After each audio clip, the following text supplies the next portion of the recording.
Hey guys, it's StarrySky from Odyssey, and welcome to this fire DPS video.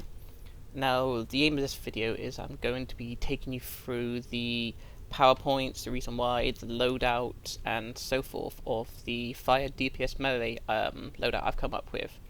I've tried this in some duos and alerts, and it has worked really well. It kind of covers burst damage, damage over time, AoE, probably not very good for single target if I'm honest, and but the way I've done my build is it allows me to swap between a finisher and a supercharge, which can come in very handy, especially if you're going to start off with using a finisher, and in cutscenes you can swap out the finisher for a supercharge, you know, and then you can swap it back around, which is very handy because then it'll allow you to swap between a finisher, and when you get full supercharge, allow you just to use it all in one go. And I have to say, this loadout does compensate and do a lot of damage. So anyway, let's go to the PowerPoints, and then we'll go for the rotation. Go for the loadout and rotation, power interaction, or even cover what weapons I think personally work best for this. Now, in the immolation tray, I've put PowerPoints in immolation, flashpoint, meteor, inflame, burnout, fiery weapon, overheat, spontaneous combustion. And for the people thinking, how come I haven't used Inferno? I haven't chosen Inferno because, one, it costs too much for the amount of damage it does. Two, I don't like immolation. I don't like Inferno too much in a melee loadout because it's a static AoE, and everyone knows when it comes to melee, especially in like T5 alerts operations, that you need mobility. You need to constantly move around because you're getting knocked around, you're getting pulled, you're getting stunned. You might have to roll out of damage. So for me, I decided to get rid of Inferno, and my primarily, burn-in skill will be spontaneous combustion. But I'll get to this later on. Okay, and in the ignition tree, I have Fireball, Wildfire. And then I would have to put a PowerPoint in one of these to unlock it, but I decided to put a PowerPoint in Fireball Barrage. Because as I said earlier on, with this build, it allows me to swap between a supercharge and a finisher. And with Fireball Barrage, at melee range, it does, how can you put it? It just does a ton of damage, you know, which then allow me to go into Fire Burst and stuff out. So I can always swap between a finisher and a supercharge. Plus it inflicts burn-in, and there's more damage AoE, you know, more damage on the target for burn-in. So right, and then finally the two PowerPoints left over will be on Weapons Expert and Tactical Genius. Okay, so let's get to loadout. Okay, so loadout from left to right. Now this is how I like it, but feel free to change it around to any way you feel more comfortable. So I have spontaneous combustion, immolation, overheat, flashpoint, snuff out, fiery weapon. But remember, when it comes to like certain situations, I have Fireball Barrage, which I'll swap for snuff out during cutscenes for when I have like full supercharge and I want to use it. Okay, so now the reasons why this loadout for. I use spontaneous combustion for, because if you're wondering what it's really good at for, I have done a video. It's on my playlist to do a fire called Secret Art of Spontaneous Combustion. It explains why it's really good. But it ignites your targets and nearby enemies. Additional attacks may cause them to explode, dealing more damage and knocking them down. So basically, when you use this, the more attacks you can get in with anything that's might or weapon based will cause a chance to have additional explosions, which will give, you know, more damage on anything it's hit or has ignited. So it's very good on single target, and it's very good on AoE because it's going to hit like 6 or 7 adds at one go. And if you're doing a lot of might and weapon attacks, then you're going to cause a lot of additional explosions. So even from this one skill, you're going to get a lot of single target or AoE damage. Plus it inflicts burn-in and damage over time. But I would say the main power interaction for this loadout is immolation, which most people use burn-in, but this is why I like this loadout for. It's something different. Okay, now I have immolation. This is what I said about earlier on, why I'm not using Inferno for. I'm using immolation because I want mobility and I want to be able to constantly do damage and move around and have ability to know that I'm going to be able to do a lot of damage on the move without having to worry about Inferno being stuck over in one area. Then I constantly had to move, then that's just one skill that's been wasted.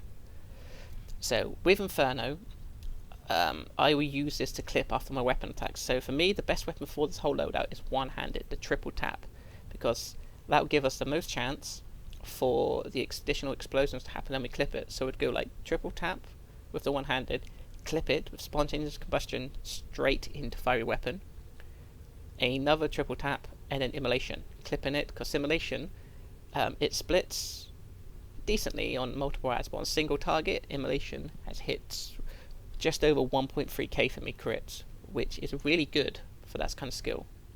Plus when anything that hits you, when immolation is active, they take burning. So, and your melee and loads of the stuff is going to be hitting you. So this is very clippable, and anything that hits you will take burning. So that's more damage over time. Okay, and then we have overheat. Scald your target and nearby enemies, dealing damage over time. When immolation is active, your target takes extra damage and you receive a small heal. So this is another thing where immolation comes in handy. The target's going to take damage and a lot of damage over time, especially since immolations are active. It's going to take more damage, and this also is an AoE, so anything around the target is going to take damage over time. So as you can see, what I mean by single target burst damage, it's making the whole use out of your weapon and might based powers. And then we have flashpoints. Scorch the immediate area, damaging and knocking down nearby enemies. When immolation is active, nearby objects and enemies will burst into flames, inflicting burning to cause damage over time. This is very spammable. But since immolation is active, it will pretty much do a big might tick and then an additional tick as well. So it's kind of like, as soon as you activate this, it would do like 2 might hits. And anything that's close to you will get set on, well, have burning put on it. So this, well, that's when immolation is active. So when immolation is active, this will basically do 2 might hits, and anything that's nearby to you will have burning put on it. So this will cover a lot of burst damage, and it will cover damage over time. So as you can see from the whole loadout, it's got a lot of damage over time. It's got a lot of instant damage, AoE, and it has a lot of power interaction. And then we have our finisher. Obviously everyone knows what a finisher is. Anything that's below 35% HP is going to take additional damage, and a lot of additional damage. And then fire weapon. We just want to keep this up as much as possible because it increases our crit chance and critical attack damage. And then pretty much we want to chuck in Fireball Barrage, swap in Fireball Barrage for Snuff Out when our supercharger full in between cutscenes. Just gives us an extra choice to use. So literally the rotation is going to be spontaneous combustion clipped with, sorry, let me restart that. So one-handed, it would be triple tap clipped with spontaneous combustion into fire weapon, and then we do triple tap again, immolation, triple tap overheat, triple tap flashpoint, and we pretty much keep doing the triple tap flashpoint until spontaneous combustion is off cooldown, and then we just spot the whole rotation again, and it'll do a lot of instant damage, especially with doing the triple taps in between these 4 skills, will allow the additional explosions to get from there. So constantly doing, basically the effect of spontaneous combustion will be running for the whole rotation. So that means that even though we're getting damage and the damage over time from these skills, we're going to get the additional explosions from everything else we're doing. That's why we're doing the triple tap for, because it gives us more chance to get more explosions in between everything else. It does a lot of damage. So anyway, let's just go try it out in a trend dummy so you can actually see it. If I can actually power it.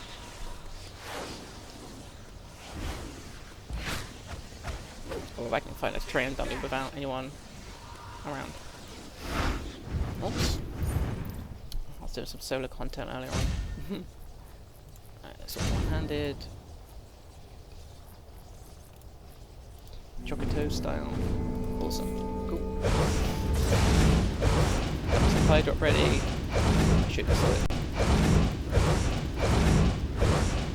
Trinket. So you want to do triple tap, response to combustion, fire weapon, triple tap immolation, triple tap overheat, triple tap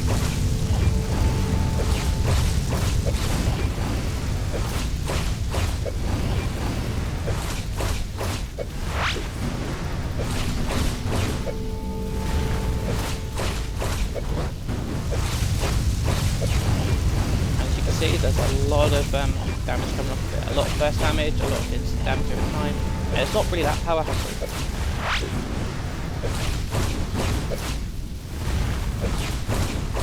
Unfortunately, you can't see all the damage because Sparring Targets don't hit quite back, so missing one of the damage over time from immolation.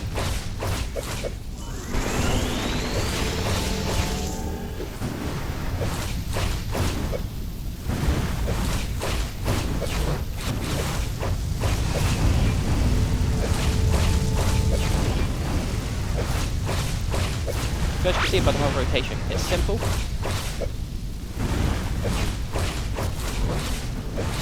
Oh, I put overheat on the wrong target. But as you can pretty much get the idea. Let's go to another sparring target. This one. Here we do. So literally it's, as you can see, it would do spontaneous weapon combo, spontaneous combustion, clip to fire weapon, weapon combo immolation, weapon combo overheat, weapon combo flashpoint, weapon combo flashpoint again, and then spontaneous combustion is ready to start the whole rotation over again.